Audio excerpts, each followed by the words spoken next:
Good evening, ladies and gentlemen. Welcome back to my channel. Today, I'm going to test drive this BYD Sealion 7. This is the all-wheel drive variant. I'm going to share with you how is it like to drive this car. Now, when you go inside this car, there's a physical start-stop button right here. Once you have the key inside the car will automatically switch on everything for you. In front here is the speedometer, and this is the main screen. Now, to switch into reverse, there's a gear stop right here. You put your foot on the brake and press and push this reverse gear. And as you can see, when you put into reverse, the side mirrors will tilt down a little bit, just like any German car. And there's also a 360-degree camera, which is shown here. Very clear. Alright, now let's make a reverse. There's an active guidance signs right here so that you can easily judge where the car direction is, because this car is very big. It's marketed as a D segment coupe SUV. Now, let's just drive chill. Right now we are in the, let's go into normal mode first and try out how this car reacts. Signal stop is on the right. Now, first impression, the overall chassis, I can tell this is tuned to be a more comfort-oriented setup because this is a D-segment SUV. So obviously, they need to maximize the comfort to give it a pleasant experience to the driver and the passenger. Visibility of the windscreen is excellent. I can see a lot of things on the road.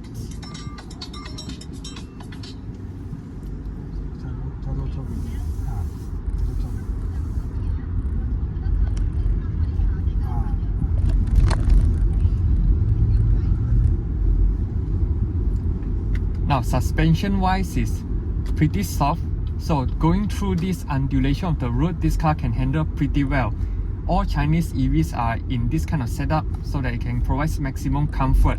And if you're judging from the interior design of this car, you can tell that this car is marketed to be a luxury SUV. So you can see a lot of soft touch materials which is wrapped around the dashboard as well as the door panel. Now I'm gonna step a little bit more.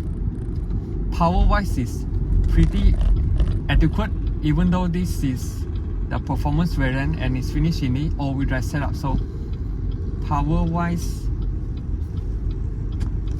is no question. It's very enough for daily usage. And if you want to use more bonkers mode, you can always enter to sport mode, which I do not need to demonstrate now because we are in town usage. We are in town, so it's rather dangerous to use the sport mode, so I'm just going to use the most normal mode that you can find in this car. And the steering wheel weightage is pretty okay, not too hefty, very easy to steer with. And this car weighs more than 2 tons, so obviously you can feel the weight when you are going through the bumps, as well as when you're cornering, you can feel the body roll. But make no mistake, this is still a rather good handling vehicle. Now let's go through the first bump. You can see that the suspension is in this kind of movement because this car is rather heavy and the suspension is tuned to be a more softer setup. So sometimes people may feel this is you feel like you're driving a boat. But comfort wise, no question, this is a very comfortable daily cruiser. And on the right side right here, this thing is the driver attention sensors. If you look to somewhere else from the road, the car will also warn you.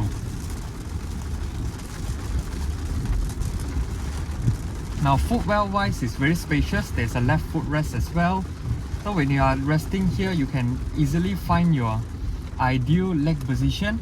And the seats are electronic adjusted with multiple adjusts on the lumbar support. So it supports your entire back when you are driving for a long journey.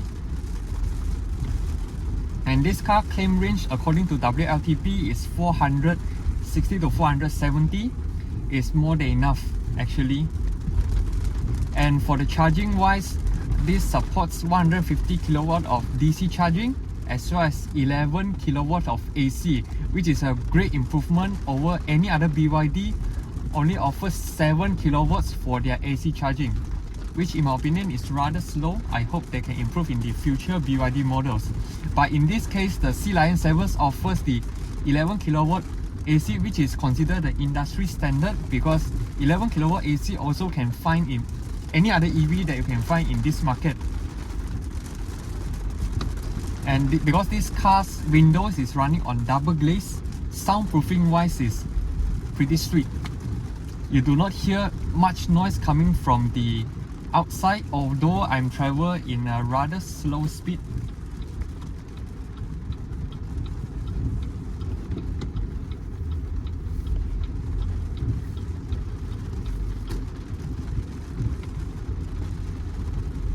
The brakes are very progressive. It's not the too choppy setup, so anybody can get used to the braking feel of this car.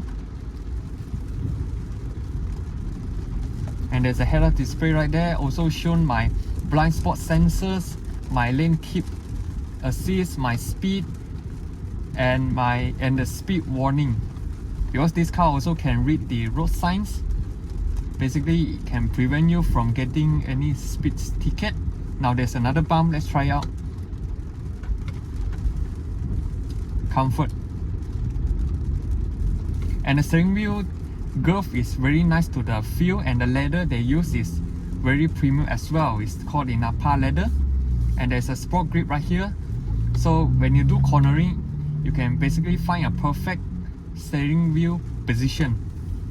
And there's 4 spokes right here. You can basically rest your hands right here if you are driving slightly long journey. So ergonomic wise, this car done it pretty well. And the overall pairing of the battery as well as the all-wheel drive system works well with the car. Basically, if you drive this car around, you don't feel that this is a 2-ton weight vehicle, apart from when you are doing some cornering as well as your fly bumps. You can obviously feel the weight of this car.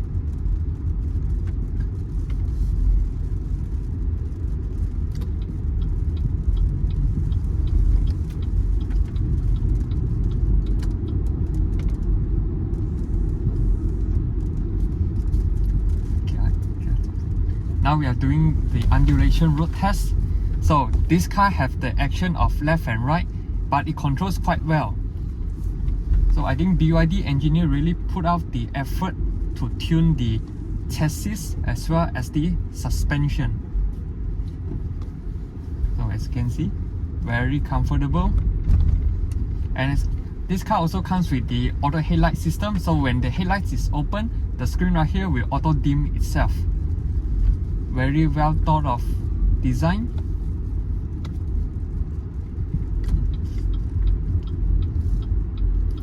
And the regenerative braking, although I'm in the larger, which means strong, but it still felt very natural. Unlike Tesla, it's pretty apparent. So I think this is something that you consider BYD. They give you the ICE car driving experience, but with a totally silent kind of sensation. So right now we are going to do a parking, and I can show you how this car is like going to park. So as I mentioned, there's a reverse camera and the 360 cam, and the active guidance signs is easy and well judged, so you can park in your parking spot very easily. So that's all my driving review of this BYD Sealion 7 performance. If you have any comments, you can comment down below and let me know. And be sure to subscribe my channel, like and share my videos. That's all from me. Cheers.